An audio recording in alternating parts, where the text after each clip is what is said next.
أعوذ بالله من الشيطان الرجيم. بسم الله الرحمن الرحيم. وإذ آتينا موسى الكتاب والفرقان لعلكم تهتدون. وإذ قال موسى لقومه يا قوم إنكم ظلمتم أنفسكم باتخاذكم العجل فتوبوا إلى بارئكم فاقتلوا أنفسكم ذلكم خير لكم عند بارئكم فتاب عليكم إنه هو التواب الرحيم. وإذ قلتم يا موسى لن نؤمن لك حتى نرى الله جهرة فأخذتكم الصاعقة وأنتم تنظرون ثم بعثناكم من بعد موتكم لعلكم تشكرون. وظللنا عليكم الغمام وأنزلنا عليكم المن والسلوى كلوا من طيبات ما رزقناكم وما ظلمونا ولكن كانوا أنفسهم يظلمون. صدق اللہ العظیم. محترم دوستو اور بزرگو، سورہ بقرہ کی آیت نمبر 53 سے آیت نمبر 57 تک آپ لوگوں کے سامنے تلاوت کی گئی. جیسا کہ اس سے پہلے آپ لوگوں کے سامنے ذکر کیا تھا کہ اللہ تبارک تعالیٰ نے یا بنی اسرائیل اذکروا نعمتی التی انعمت علیکم، اے بنی اسرائیل، اے اسرائیل کی اولاد، اے حضرت یعقوب علیہ السلام کے بیٹو، ہم نے تم پر جو نعمتیں برسائی ہے ان کو یاد کرو. تو نعمتوں کا ذکر چل رہا ہے جو اللہ تبارک تعالیٰ نے بنی اسرائیل پر کی تھی، اور اس نعمتوں کے ذیل میں اللہ تبارک تعالیٰ یہ بتانا چاہتے ہیں کہ تم پر اتنی نعمتیں برسانے کے باوجود تم نے اس کا حق ادا نہیں کیا. اللہ کے احکامات کی پیروی کرنا ضروری تھی، اور اللہ کے رسول صلی اللہ علیہ وسلم اپنے وقت کے رسول کی اطاعت اور فرما برداری کرنی تھی، لیکن تم نے وہ کام نہیں کیا، مذہب کا اور دین کا کام نہیں کیا. اس لیے تمہارے پاس سے یہ کام کو اور اس نعمت کو لے کر بنی اسماعیل کو دے دی جاتی ہے. اس سلسلے میں اللہ تبارک تعالیٰ ارشاد فرما رہے ہیں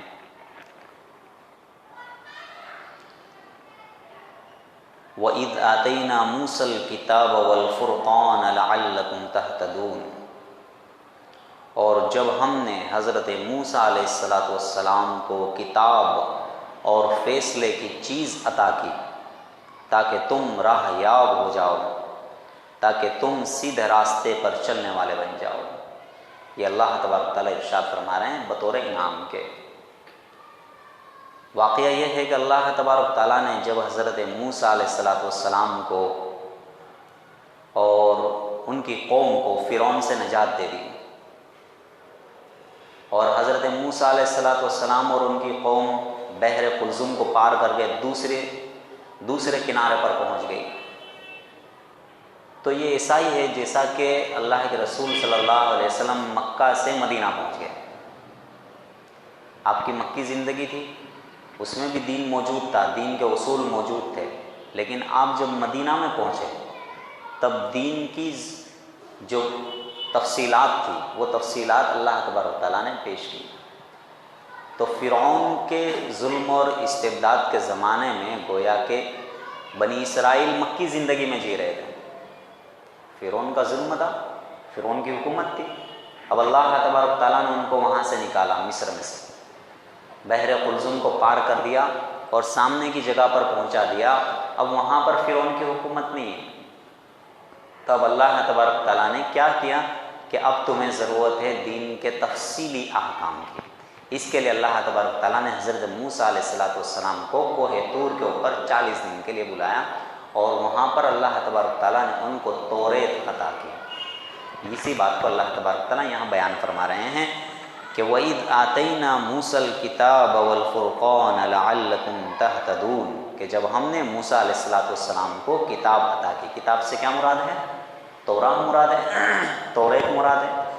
اور قرآن پاک نے کتاب کا لفظ جہاں پر مطلق بولا ہے وہاں پر یا تو قرآن پاک مراد ہے یا تو توراہ مراد ہے۔ تورات کے لیے بھی اللہ تبارک تعالیٰ نے کتاب کا لفظ، شاستر کا لفظ استعمال کیا ہے، ہولی اسکرپچر کا لفظ استعمال کیا ہے۔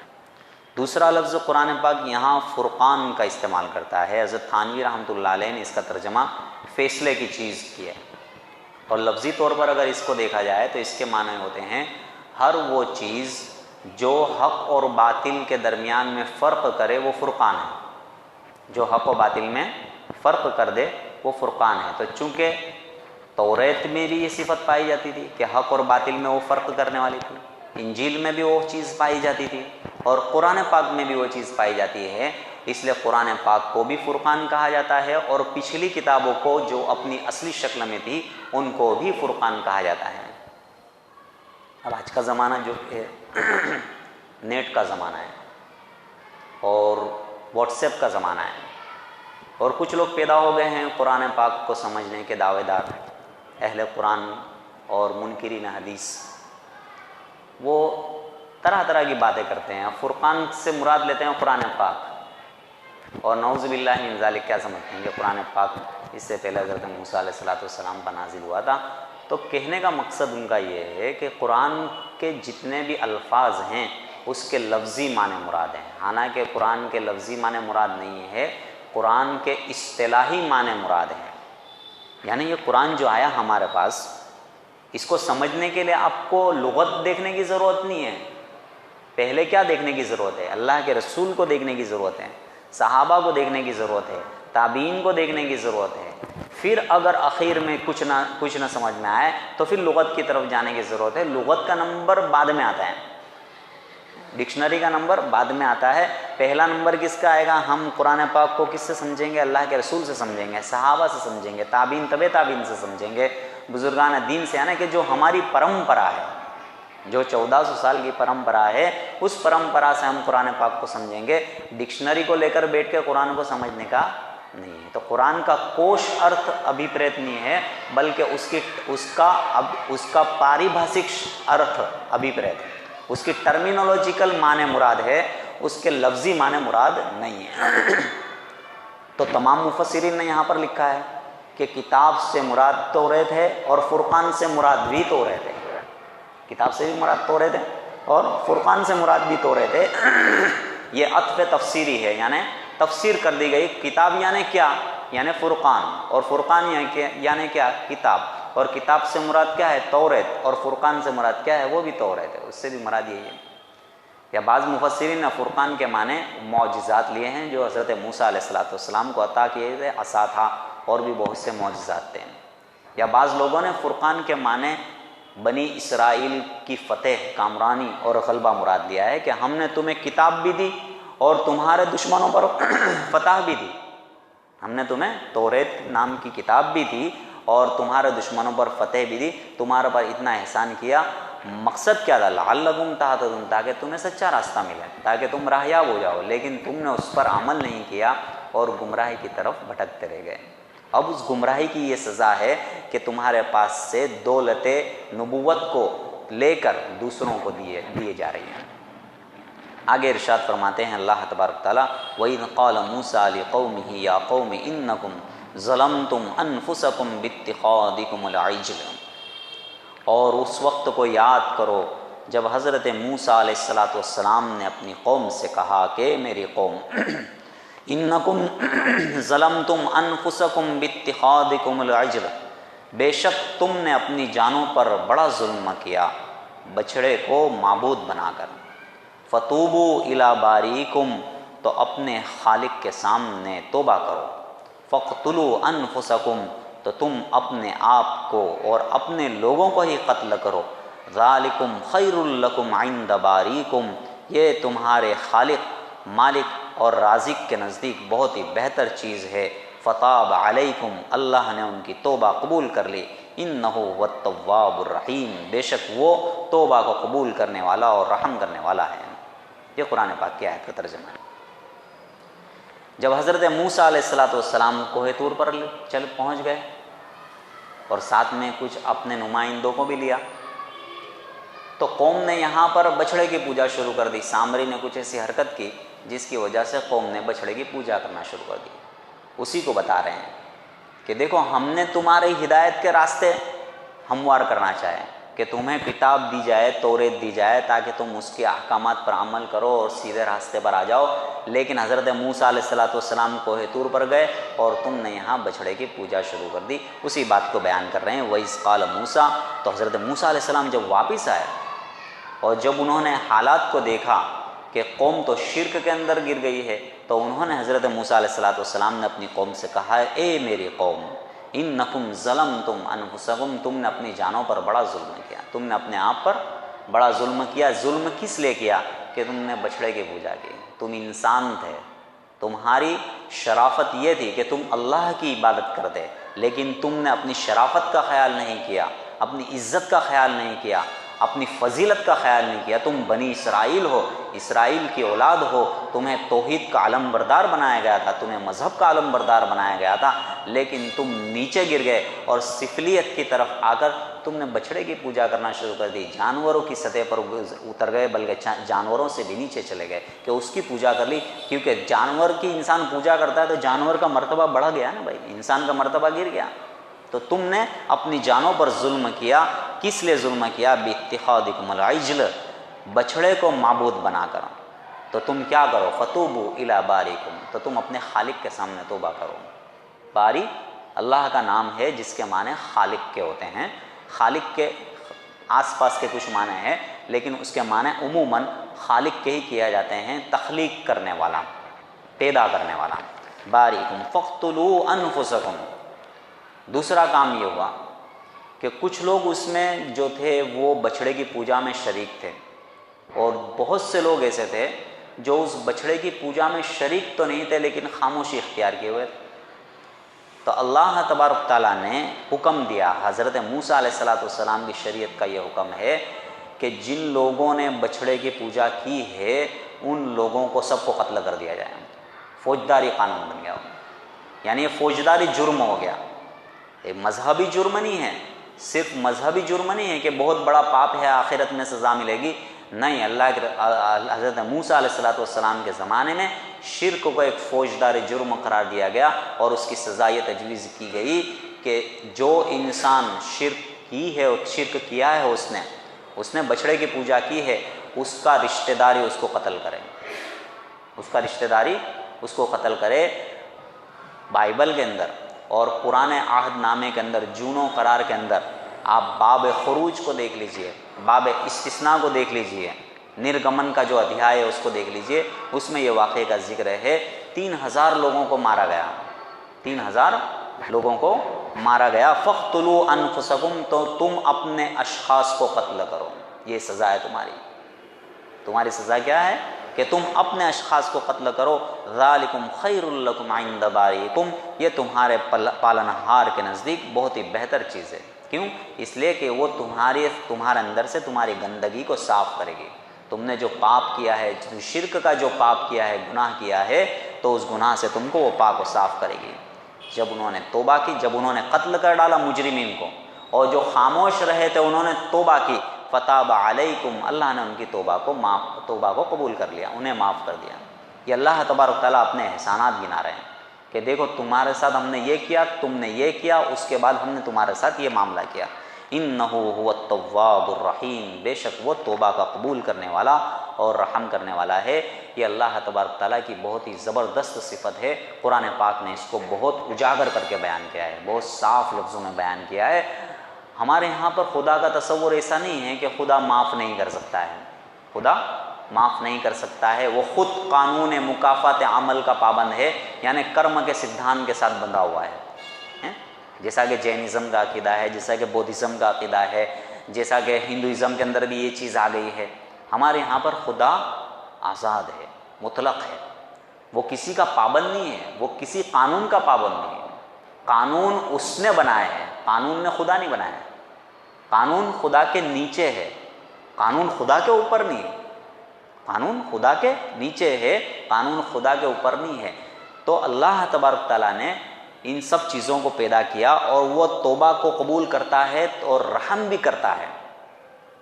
اسی بات کو مسیحیت کے اندر آ جائیے آپ. مسیحیت کے اندر کیا ہوا کہ اللہ معاف تو کرنا چاہتا ہے لیکن معاف کر نہیں سکتا ہے، رحم کرنا چاہتا ہے لیکن رحم کر نہیں سکتا ہے. تو نعوذ باللہ من ذالک اپنے بیٹے کو اس نے بھیجا اور ساری دنیا کے گناہوں کے کفارے کے طور پر وہ سولی پر چڑھ گیا اور اللہ تبارک تعالیٰ نے ساری دنیا کے انسانوں کے گناہوں کو معاف کر دیا. خدا معاف نہیں کر سکتا ہے. ہمارے یہاں پر ایسا تصور نہیں. خدا اگر انسان اپنے گناہوں سے توبہ کر لے تو اللہ معاف کرنے والے، رحم کرنے والے ہیں. تو رحمت کو یہاں پر اجاگر کر کے بیان کیا. بسم اللہ الرحمن الرحیم ایک چھوٹا سا جملہ ہے جس سے قرآن پاک کی تلاوت شروع کی جاتی ہے، اس میں 2 مرتبہ رحمت کا لفظ ہے. الحمدللہ رب العالمین الرحمن الرحیم قرآن پاک کی دوسری آیت، اس میں اللہ تبارک تعالیٰ نے رحمت کا ذکر کیا، رحمان کا ذکر کیا، رحیم کا ذکر کیا، بلکہ ربوبیت کے اندر بھی رحمت کے معنی پائے جاتے ہیں. تو اسلام نے خدا کا ایک جمالی روپ پیدا کیا اور جمالی روپ بتایا، یعنی کہ اس کا سومیہ سوروپ بتایا، اس کا رودر سوروپ نہیں بتایا. یہودیت کے اندر بھی آپ دیکھ لیجئے کہ خدا کا جلالی سوروپ بتایا ہے بہت زیادہ. پوری یہودیت کا آپ مطالعہ کر لیجئے، اس میں خدا کے جلال کو ہی ذکر کیا گیا، اس کا جمال نہیں ذکر کیا گیا، اس کی رحمت کو ذکر نہیں کیا گیا. قرآن پاک نے اس کی رحمت کو بار بار اجاگر کر کے بیان کیا ہے. تو یہ بہت بڑی چیز ہے. تو اللہ تبارک تعالیٰ نے ان کے گناہوں کو معاف کر دیا. پھر آگے دوسرا ایک واقعہ بیان کر رہے ہیں. وَإِذْ قُلْتُمْ يَا مُوسَىٰ لَن نُؤْمِنَ لَكَ حَتَّىٰ نَرَى اللَّهَ جَهْرَةً فَأَخَذَتْكُمُ الصَّاعِقَةُ وَأَنْتُمْ تَنظُرُونَ. اور اس وقت کو یاد کرو جب تم نے کہا اے موسیٰ ہم تجھ پر ہرگز ایمان نہیں لائیں گے یہاں تک کہ ہم اللہ کو کھلی آنکھوں سے دیکھ نہ لیں. تو فَأَخَذَتْكُمُ الصَّاعِقَةُ تو انہیں ایک کڑک نے آ کر پکڑ لیا. فَأَخَذَتْكُمُ الصَّاعِقَةُ تو ایک کڑک نے تم کو آ کر پکڑ لیا. وَأَنْتُمْ تَنظُرُونَ اور تم دیکھ رہے تھے. یہ کیا واقعہ ہوا؟ جب حضرت موسیٰ علیہ السلام اپنی قوم کے نمائندہ بزرگوں کو، مفسرین نے لکھا ہے کہ 70 آدمیوں کو اللہ نے بلایا کہ کوہ طور پر آ جاؤ 40 دن اور راتوں کے لیے. حضرت موسیٰ علیہ السلام اپنی لشکرگاہ سے نکلے کوہ طور پر جانے کے لیے اور اپنے ساتھ 70 آدمیوں کو لے کر چلے. حضرت موسیٰ پیغمبر تو پیغمبر ہوتا ہے، اس کا مقام و مرتبہ بہت اونچا ہوتا ہے، وہ آگے ہی جاتا ہے. عام آدمی تو اس کے ساتھ جا نہیں سکتا، اس کی پہنچ تک وہ پہنچ نہیں سکتا، حتیٰ کہ کوئی فرشتہ بھی نہیں جا سکتا. حضرت اللہ کے رسول صلی اللہ علیہ وسلم جب معراج میں تشریف لے گئے تو جبریل ساتھ میں تھے، لیکن ایک مقام ایسا آیا نا کہ جب اللہ کے رسول صلی اللہ علیہ وسلم نے یوں کہا کہ اب تم یہاں پر رک جاؤ. حضرت جبریل نے خود نے کہا کہ اب میرا مقام اس سے آگے بڑھنے کا نہیں، اب یہ تمہارا مقام ہے، تم آگے جاؤ. تو پیغمبر ہمیشہ آگے جاتا ہے، اس کا مقام و مرتبہ الگ ہی ہوتا ہے، اس کے مقام کو کوئی پہنچ ہی نہیں سکتا ہے، ناممکن ہے ایک عام انسان. تو حضرت موسیٰ علیہ السلام نے دامن کوہ میں بزرگان کو، نمائندوں کو یوں کہا آپ یہاں تشریف رکھیے، میں اوپر جاتا ہوں.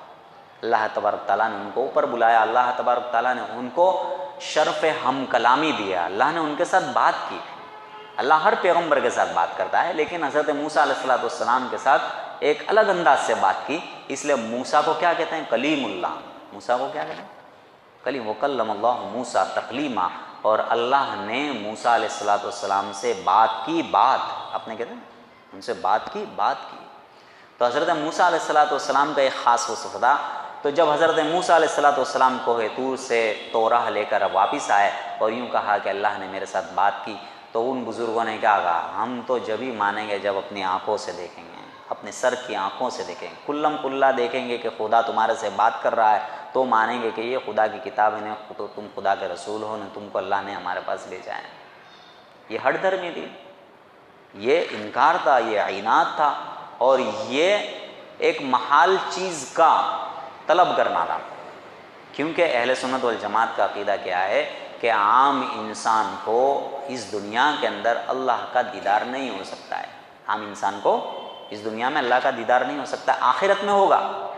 جب انسان جنت میں پہنچ جائے گا، جب محشر کے میدان میں پہنچ جائے گا، تب وہ اللہ کو دیکھے گا، اور وہ دیکھنے کی کیا حالت اور کیا صفت، کیا کیفیت ہوگی وہ اللہ ہی بہتر جانے. لیکن دنیا میں کسی کو ساکشاتکار نہیں ہو سکتا ہے عام انسان کو.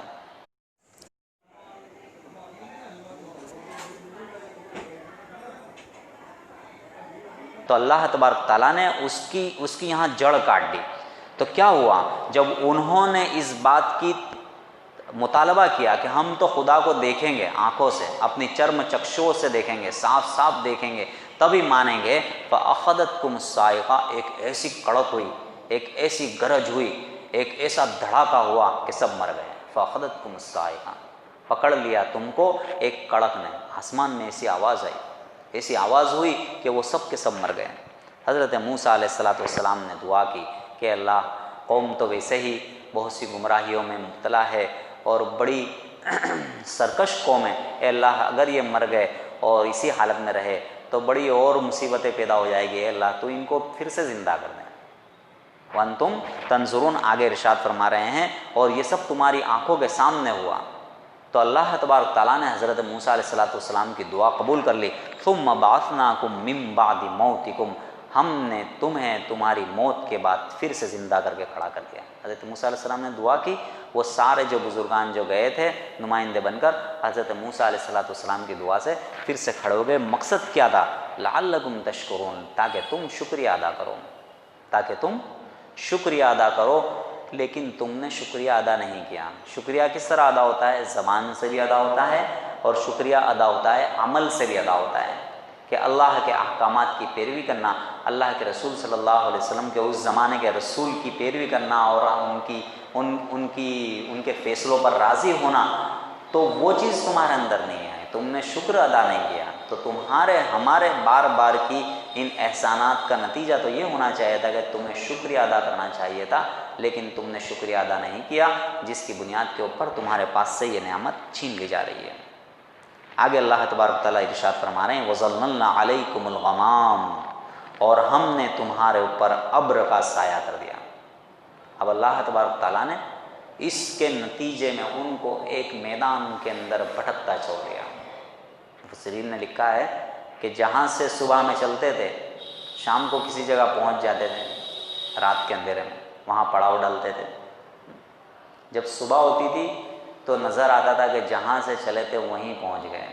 میدان تیہ میں موسیٰ علیہ السلام کی قوم کو اللہ تبارک تعالیٰ نے بھٹکتا چھوڑ دیا۔ مقصد بھی یہ تھا کہ یہ جو شریر قسم کے لوگ ہیں یہ مر جائے اور فطرت کے ماحول میں ایک نئی نوجوان نسل تیار ہو جائے۔ مفسرین نے لکھا ہے کہ 40 سال تک بھٹکتے رہے، لیکن اللہ کی رحیمی دیکھیے، کریمی دیکھیے کہ دن کے وقت ان کے اوپر ابر کا سایہ رہتا تھا، یعنی دھوپ نہ لگے، اور رات کے وقت آگ کا سکون رہتا تھا تاکہ ان کو اندھیرا نہ لگے۔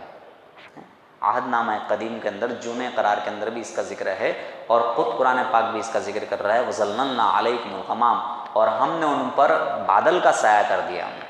وَأَنزَلْنَا عَلَيْكُمُ الْمَنَّ وَالسَّلْوَىٰ، اور ان کے اوپر نازل کی ترنجبین اور بٹیر۔ یہ حضرت موسیٰ علیہ السلام کی قوم کے اوپر ایک خاص نوازش تھی۔ من کسے کہتے ہیں؟ آسمان سے کوئی چیز گرتی تھی، اوس جس کو ہم کہتے ہیں، جھاکڑ کہتے ہیں، شبنم کہتے ہیں، شبنم جیسی کوئی چیز میٹھی میٹھی گرتی تھی اور اٹک جاتی تھی درختوں پر، درختوں کے پتوں پر، جس کے پاس سے وہ نکال کر کھا لیا کرتے تھے۔ اور سلوا ایک بٹیر، جس میدان میں یہ لوگ بھٹک گئے تھے اسی میدان کے ایک پرندے کا نام ہے سلوا۔ ایک پرندہ ہے، خاص پرندہ، بہت اونچا نہیں اڑتا ہے، نیچا اڑتا ہے، اور اڑنے کی وجہ سے بہت جلد تھک جاتا ہے، اور تھک کر بیٹھ جاتا ہے تو اس کا شکار کرنا آسان ہوتا ہے۔ تو یہ بنی اسرائیل اس زمانے میں من اور سلوا کھایا کرتے تھے، یعنی کہ ویجیٹیبل کا بھی اللہ نے انتظام کر دیا اور نان ویج کا بھی اللہ تبارک تعالیٰ نے ان کے لیے انتظام کر دیا۔ یہ احسانات، انعام، جو یا بنی اسرائیل اذکروا نعمتی التی انعمت علیکم، اے بنی اسرائیل ہم نے تم پر جو نعمتیں دی تھی اس کو یاد کرو، تو وہ نعمتوں کو یہاں پر ذکر کر رہے ہیں۔ اور ہم نے تم پر من و سلوا اتاری، ترنجبین اتاری اور سلوا اتارا، کلوا من طیبات ما رزقناکم، اور تمہیں کیا حکم دیا کہ ہم نے تمہیں جو پاکیزہ چیزیں دی ہیں اس میں سے کھاتے رہو۔ وما ظلمونا ولکن کانوا انفسهم یظلمون، لیکن اس کے باوجود تم نے اللہ کے حکم کا پالن نہیں کیا، اپنے وقت کے پیغمبر کی فرما برداری نہیں کی، اور نافرمانی کر کر اپنے آپ پر ظلم کیا۔ ہم نے تمہارے پہ ظلم نہیں کیا، وما ظلمونا، اور انہوں نے ہم پر کوئی ظلم نہیں کیا، بلکہ خود اپنے آپ پر انہوں نے ظلم کیا۔ اس ظلم کے نتیجے میں، بار بار کے ظلم کے نتیجے میں اللہ تبارک تعالیٰ نے ان کو منصب رسالت اور منصب مذہب اس پر سے معزول کر کے بنی اسرائیل کو معزول کر کے بنی اسماعیل کو نبوت دے دی، اللہ کے رسول صلی اللہ علیہ وسلم کو نبی بنا کر بھیج دیا۔ تو اللہ تبارک تعالیٰ نے ان واقعات کو ہمارے لیے درس عبرت بنایا ہے۔